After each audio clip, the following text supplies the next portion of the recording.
already opened all our gifts.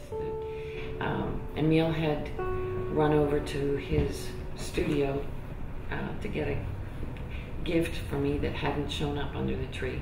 I was just in the kitchen putting our breakfast together, and I looked across the room and saw it just looked kind of different. When I stepped into the front hall, intending to go to the stairway, a wall of fire came out of our back hall about halfway into the front hall. I yelled up to them, and from behind me on the roof of the music room, there were the kids standing, and my youngest, my 22-year-old, said, "Mommy, we're here." I was still yelling, "Call 911," and I heard a neighbor say, "We've called 911," and I also yelled, "Where are my kids?" And heard another neighbor say, "Your kids are down." I walked across the front yard and didn't look back, actually, until I got into the street, hugged my kids. Neighbors were coming out. The firemen were not there yet, and the house was just ablaze. EMS was preparing the firemen to find no survivors, and they could not believe that what they saw when they arrived. They could not believe that we were all out of the house. I mean, talk about miracles.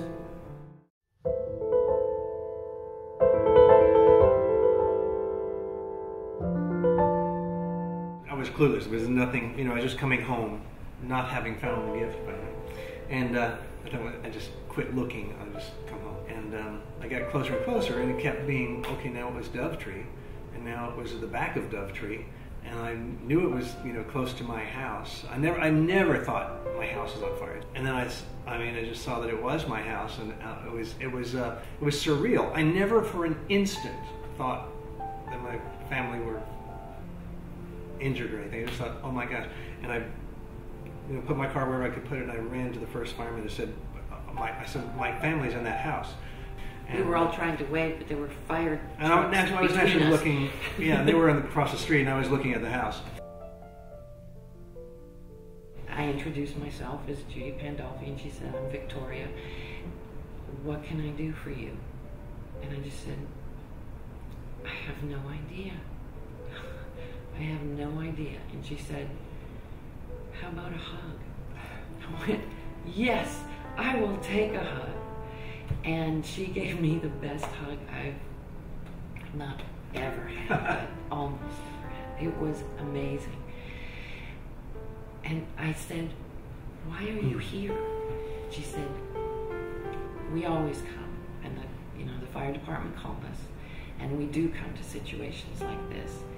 And she said, "You're going to need some things."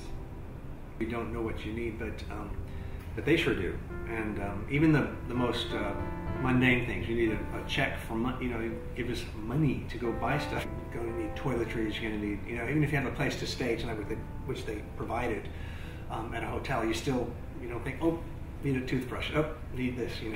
They brought comfort bags for everybody, and I just thought, what a perfect name. What a perfect name. I mean, it was toothbrush, toothpaste, deodorant, washcloth.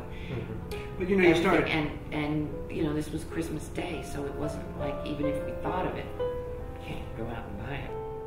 She said, "I understand you lost 2 pets," and I said, "Yes, we did." And my daughter and son-in-law were across the street by themselves, heartbroken. I mean, heartbroken. I didn't have a chance to be yet, but Victoria told me that the Red Cross had a volunteer who is a psychotherapist, but in her role with the Red Cross, she deals strictly with the loss of pets. And I just said, "Call her, please. My children need her desperately now." The Red Cross are just,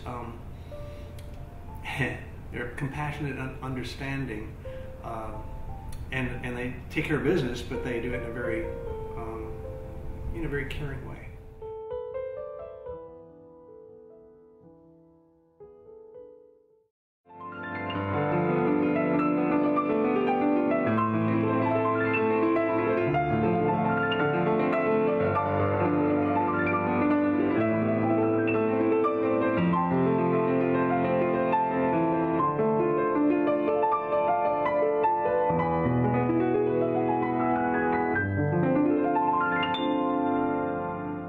we did a concert at the Peace Center. The Peace Center donated their facility and ushers and ticket sales and everything. Sponsored the as a concert for our benefit. I did the concert with 6 other people.